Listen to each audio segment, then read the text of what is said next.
Hi all, ಇದು ಬುಧವಾರ ಮತ್ತು ಗುರುವಾರದ ಮಿನಿ ಬ್ಲಾಗ್ ಆಗಿರುತ್ತೆ. ಸೊ ಊರಿಗೆ ಹೋಗ್ಬೇಕಿತ್ತು ಅಂದ್ಬಿಟ್ಟು ಹೆಂಗೂ ರಕ್ಷಾಬಂಧನ ಇತ್ತಲ್ವ. ಸೊ ಮಮ್ಮಿ ಮಾವಂಗೆ ರಾಖಿ ಕಟ್ಟಬೇಕು ಅಂತ ಅಂದ್ಬಿಟ್ಟು ರಾಖಿ ತೊಗೊಂಡ್ರು. ಹಾಗೆ ನೈಟ್ ಊಟ ಮಾಡಿಬಿಟ್ಟು ನೆಕ್ಸ್ಟ್ ಡೇ ಮಾರ್ನಿಂಗ್ ನಾನು ಮತ್ತು ಮಮ್ಮಿ ಅಜ್ಜಿ ಎಲ್ಲ ಊರಿಗೆ ಬಂದ್ವಿ. ಏನಪ್ಪ ಸ್ಪೆಷಲು ಅಂತಂದರೆ ಊರಲ್ಲಿ ಇವಾಗ ಮಕ್ಕೆ ಹಬ್ಬ ಅಂತ ಮಾಡ್ತಾರೆ.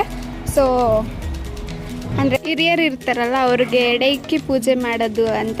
ಸೊ ಇವಾಗ ಹೊಳೆ ಹತ್ರ ಬಂದು ಎಲ್ಲ ಹೊಸ ತೊಗೊಂಡು ಪೂಜೆ ಮಾಡಿಬಿಟ್ಟು ಎಲ್ಲ ರೆಡಿ ಮಾಡ್ಕೋತಾ ಇದ್ದೀವಿ. ಸೊ ಹಂಗೆ ಪೂಜೆ ಮಾಡ್ತಿದ್ವಿ, ನೋಡಿದ್ರೆ ನೀರಲ್ಲಿ ಯಾರೋ ಕವರ್ ಹಾಕ್ಬಿಟ್ಟಿದ್ರು, ಅದರೊಳಗಡೆ ಫಿಶ್ ಎಲ್ಲ ಹೋಗ್ಬಿಟ್ಟಿತ್ತು. ಸೊ ಹಂಗೆ ತಗೊಳ್ಳೋಣ ಒಂದು ಕ್ಲಿಪ್ಪಿಂಗ್ಸ್ ಅಂದ್ಬಿಟ್ಟು ತಗೊಂಡೆ. ಹಂಗೆ ಅದನ್ನು ಕೂಡ ವಾಪಸ್ಸು ನಾವು ಮನೆಗೆ ಎತ್ಕೊಬಂದ್ವಿ. ಅಲ್ಲೇ ಯಾವ್ದಾದ್ರು ಚಿಕ್ಕ ಮಕ್ಳಿಗೆ ಕೊಟ್ಟರೆ ಆಟ ಆಡ್ತಾರೆ ಅಂತ ಅಂದ್ಬಿಟ್ಟು.